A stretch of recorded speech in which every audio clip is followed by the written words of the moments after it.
Koridor Utara tarik 6.7 bilion ringgit pelaburan.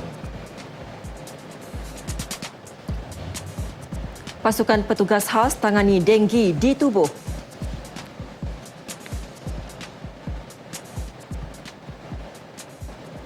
Assalamualaikum dan salam satu Malaysia. Saya Hisham Saleh. Dan juga saya Nolela Muhammad Noor. Baiklah Hisham, kita ke laporan pertama. Baik Nolela. Sebuah pasukan petugas khas akan ditubuhkan bagi menangani kebimbangan umum ekoran peningkatan kes-kes demam denggi di seluruh negara. Pasukan itu akan diketuai oleh Timbalan Perdana Menteri Tan Sri Muhyiddin Yassin.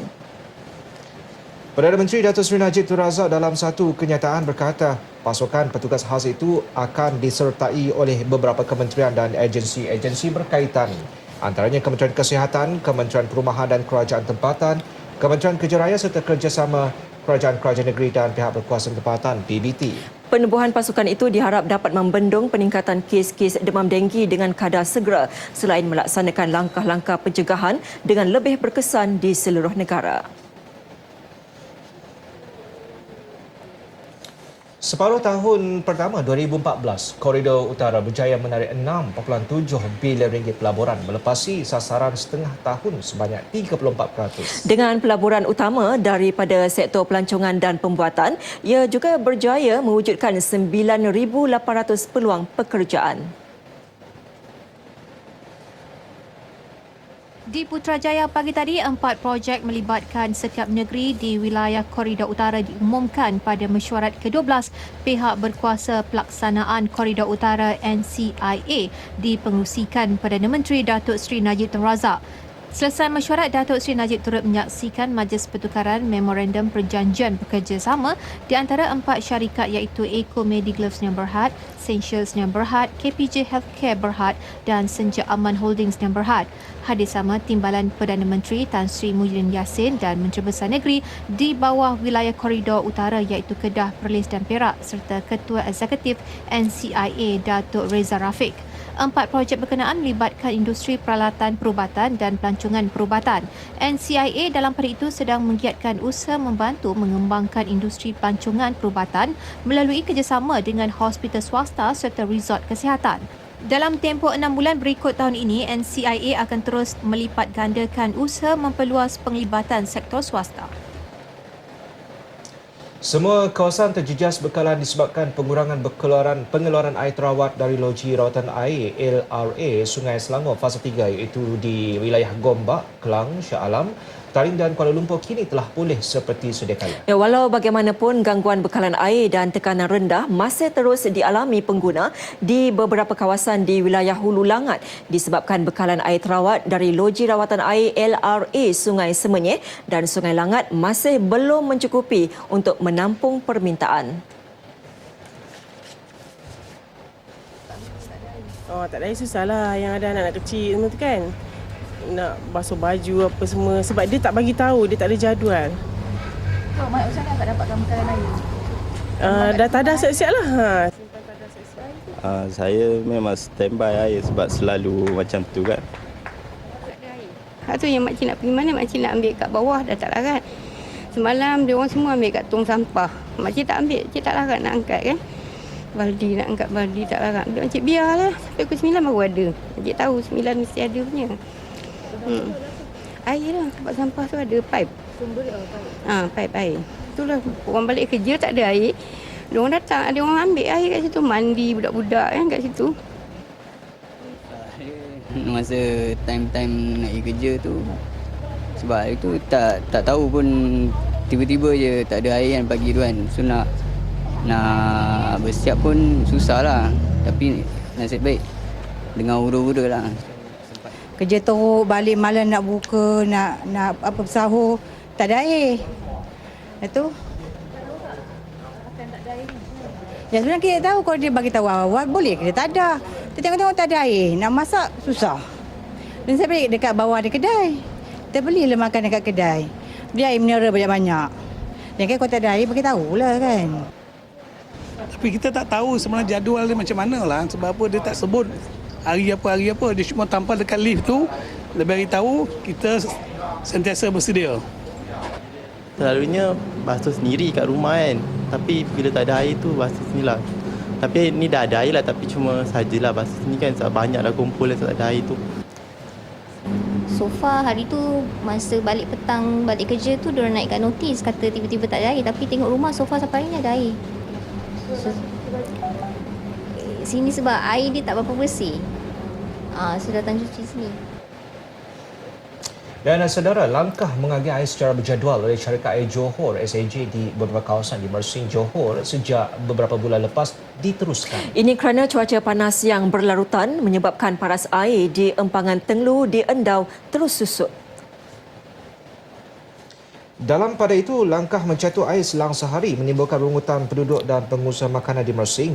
RTM meninjau keadaan penduduk di Mersing yang sudah berdepan dengan masalah bekalan air sejak beberapa bulan lepas.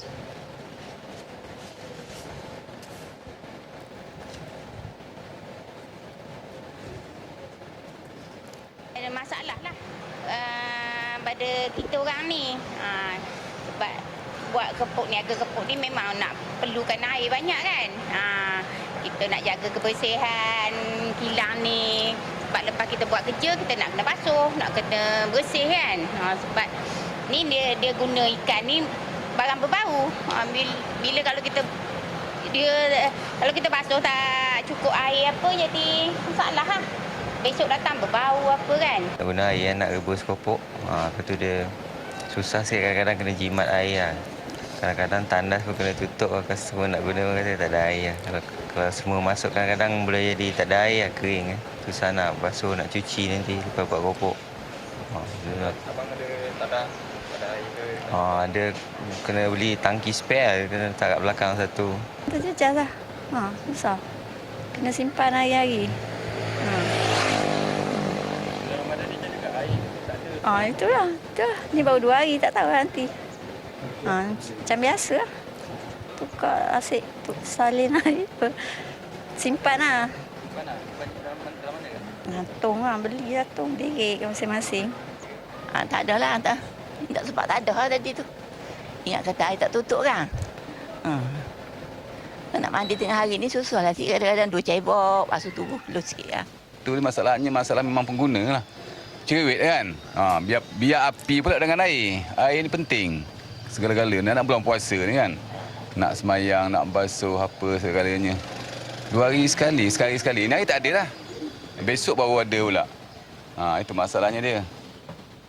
Antara kawasan yang terlibat dengan langkah catuan ini ialah Pusat Bandar Daerah Mersing, Kampung Air Puteri, Teluk Iskandar dan Taman Wawasan. Maklumat mengenai bekalan air di Mersing boleh diperolehi di talian 18887474 atau SMS ke 019-772-7474. Pentaksiran Tingkatan 3 PT3 yang menggantikan PMR bermula hari ini. Penilaian berorientasikan peperiksaan semata-mata tidak lagi berlaku memandangkan guru mata pelajaran akan mentaksir murid secara berterusan dalam pengajaran dan pembelajaran. Ikuti laporan yang disediakan oleh wartawan Farhana Azwani Ismail. Bagi memastikan pelaksanaan PT3 berjaya direalisasikan, hasil tinjauan RTM mendapati SMK Jalan Kebun Kelang mengambil inisiatif membuat persediaan lebih awal. Bila dimaklumkan PT3 bagi mata pelajaran sama ada ujian bertulis atau ujian lisan, guru-guru dah mula membuat latihan atau latih tubi dan mendedahkan bentuk-bentuk soalan. Jadi ditambah pula contohnya masa cuti sekolah kami masih lagi buat perkampungan ilmu dengan mendedahkan format PT3 bagi semua mata pelajaran. Seiring dengan keperluan dan inspirasi sistem pendidikan negara, pelaksanaan PT3 yang bermula hari ini dilihat mencabar peranan dan kredibiliti seorang guru. Setiap kali sistem dan pendekatan baru diperkenalkan, tugas guru turut bertambah. Namun itu bukan alasan bagi guru-guru untuk tidak memastikan pelajar memahami sistem baru ini dan mendapat keputusan yang cemerlang. pada mulanya apa-apa saja benda yang kita baru dapat sememangnya kita untuk acceptance tu sebenarnya yang penting. Okey, secara umum kalau saya tengok benda ni tidaklah terlalu membebankan. Benda yang sama, masih sama seperti dulu. Cuma teknik penyoalan yang mungkin sedikit berbeza kerana wujud soalan HOTS di dalam PT3 itu sendiri berbanding format lama. Sebagai persediaan lah untuk menghadapi PT3 ni, sebab saya rasalah penambahbaikan untuk PT3 ni amat baik dan lebih bersesuaian dengan tahap kebolehan murid. Aras penyediaan soalan itu menyeluruh sesuai untuk semua aras kebolehan murid. Melalui sistem baru ini, guru tidak lagi perlu meramal bentuk soalan dan membolehkan pelajar lebih berdaya saing. Dia punya format tu macam memang mencabar kita punya akal lah untuk kita lebih bersedia di masa akan datang yang aras tinggi. Ada pergi kelas tuition. Lepas tu cikgu-cikgu pun selalu buat kelas tambahan, kita orang lebih bersedia lah. Enggak susah rumit, tapi dengan bimbingan guru saya dapat memahaminya dengan baik. PT3 ni lebih mencabar, so kena belajar lebih rajin, buat study group, layar internet untuk faham benda-benda yang dah lepas. Sebab dia susah sikit, dia mencabar minda, so kita kena lebih banyak berfikir. Sudah kembali.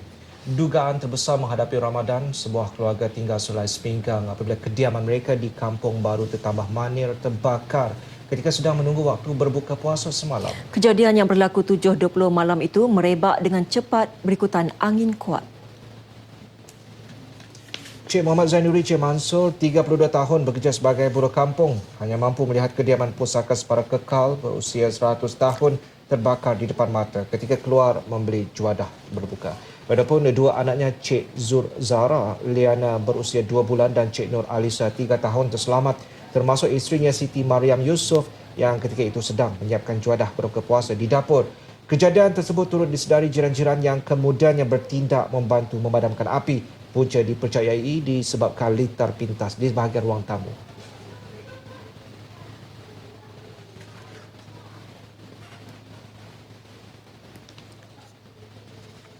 Dekat bilik utama lah.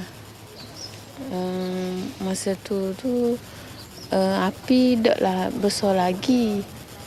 Lepas tu kita tu beg panggil orang, lepas tu kita tengok api besar tu.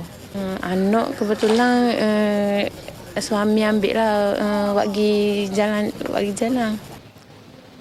Kesemua dokumen penting dan barang berharga hangus termasuk wang tunai berjumlah RM1,500 untuk kegunaan perbelanjaan bulan Ramadan. 3 buah jentera bomba dengan 15 anggota diketuai Pegawai Kanan 2 Fatahi Abdul Razak ke lokasi kejadian. Mereka mengambil masa selama 15 minit memadamkan kebakaran daripada merebak ke kediaman berdekatan.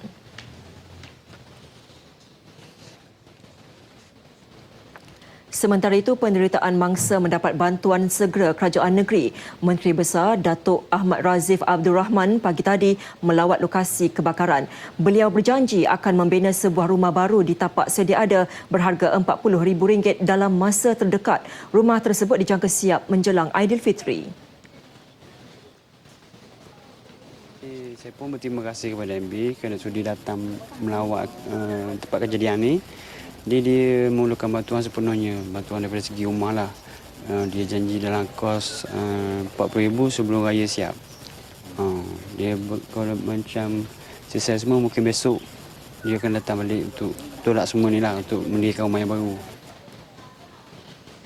59 lelaki dan seorang perempuan dipercayai terlibat dengan sedikit pertaruhan haram ditahan dalam 248 serbuan di Johor sejak Piala Dunia 2014 bermula. Mereka yang berusia 20 hingga 60 tahun ditahan di beberapa lokasi disyaki terlibat sebagai ejen ataupun buki bagi sindiket pertaruhan. Ketua Polis Johor Datuk Muhammad Mokhtar Muhammad Sharif menjelaskan operasi khas yang dinamakan Ops Soga itu digerakkan di peringkat kontijen dan daerah bagi memantau, mengumpul maklumat risikan dan menjalankan serbuan. Jumlah nilai pertaruhan daripada sindiket yang ditumpaskan adalah sebanyak RM1.4 juta Wang tunai yang dirampas berjumlah RM95,093 dan $6,626 Singapura. Sehingga 30 Jun, seramai 201 orang diperiksa daripada 248 serbuan yang dibuat. Turut dirampas 21 buah komputer serta tablet, 61 buah telefon bimbit dan sejumlah rekod pertaruhan. Siasatan dijalankan mengikut Seksyen 6 Akta Pertaruhan 1952 dalam kurungan Akta 495 yang jika sabit kesalahan boleh dikenakan denda tidak kurang RM20,000 dan tidak lebih RM200,000 dan dihukum penjara bagi tempoh tidak melebihi 5 tahun. Sementara itu, Polis Johor turut berjaya menumpaskan satu sindiket penipuan dalam talian digelar Macau Scam dengan tertangkapnya dua warga negara Taiwan 28 Jun lepas. Kedua-dua suspek berumur 24 dan 25 tahun ditangkap dalam serbuan di sebuah hotel di Kluang. Datuk Muhammad Mokhtar Muhammad Sharif berkata sindiket tersebut dipercayai menipu mangsa dengan menyamar sebagai pegawai kerajaan atau pegawai bank dan mendakwa mangsa terlibat dalam kegiatan pengubahan wang haram dan akaun mangsa akan dibekukan. Kedua-dua suspek direman 4 hari sehingga esok. Polis Sabah terus mempergiat usaha membendung dan membantras indeks jenayah di negeri itu. Ia termasuk memperhebat pelaksanaan Ops Lejang menerusi penubuhan pasukan untuk merancang tindakan terhadap kes jenayah berkenaan.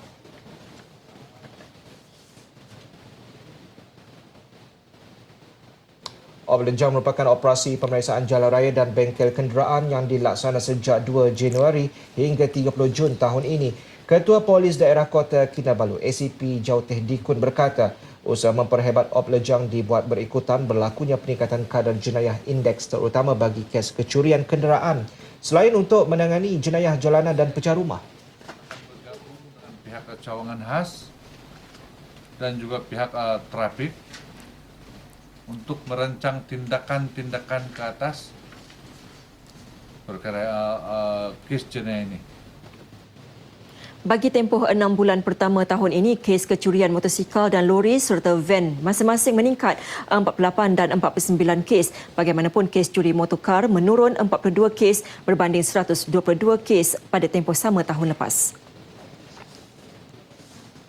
Sepanjang bulan lepas, Polis Sarawak telah berjaya membantras 2 aktiviti jenayah komersial yang melibatkan sedikit pengedaran DVD Cita Rompak dan poster iklan pinjaman kewangan Along. Ya, menurut Ketua Jabatan Siasatan Jenayah Komersial Negeri, Superintendent Muhammad Firdaus Abdullah, di bawah Ops Cantas, pasukannya telah merampas 5,074 DVD cetak rompak dalam 53 serbuan di premis-premis perniagaan seluruh Sarawak. Dalam operasi tersebut, 61 tangkapan dibuat. Setakat ini, 6 individu telah dihadapkan ke mahkamah. Mereka berhadapan dengan denda RM5,000 atau penjara 3 tahun atau kedua-duanya sekali jika sabit kesalahan. Superintendent Muhammad Firdaus menyatakannya di Kuching. Dalam usaha membantras sindikat Along pula, pihaknya sudah merampas 1,051 keping poster pinjaman di seluruh negeri dalam 135 serbuan yang dijalankan.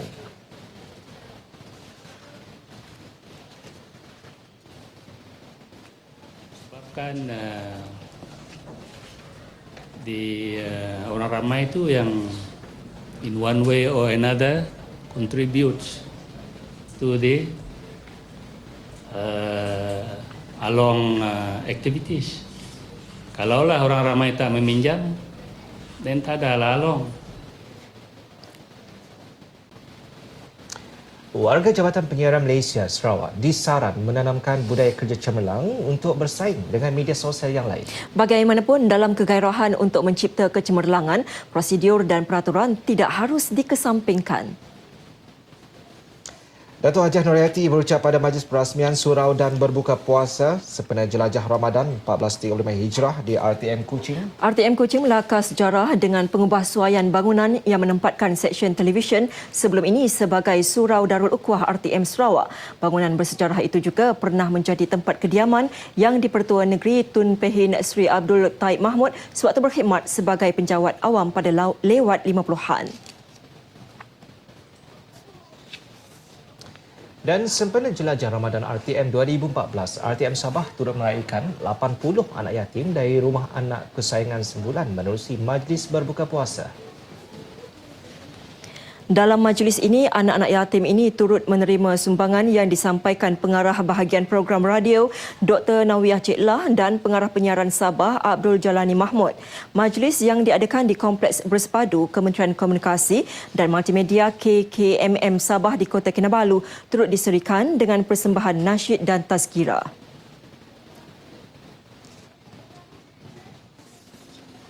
Muncul pelbagai juadah istimewa dan menu yang pelbagai cuba di ketengah, terutama menu tradisional yang sukar dicari pada hari-hari biasa. Ya, betul tu Hisham. Dan saudara, di Sarawak, bubur lemak ikan tahai merupakan antara juadah yang popular untuk berbuka puasa. Di Lawas, bubur lemak ikan tahai Hajah Nurani Abi dari Kampung Punang antara yang ditunggu masyarakat di sini sebagai menu untuk berbuka puasa. Hajah Nuraini mendapat idea membuat juadah ini bermula atas dasar ingin mencuba dan membuat kelainan. Bubur lambuk yang lazimnya dicampur dengan daging dan ayam tetapi telah ditukar kepada ikan tahai.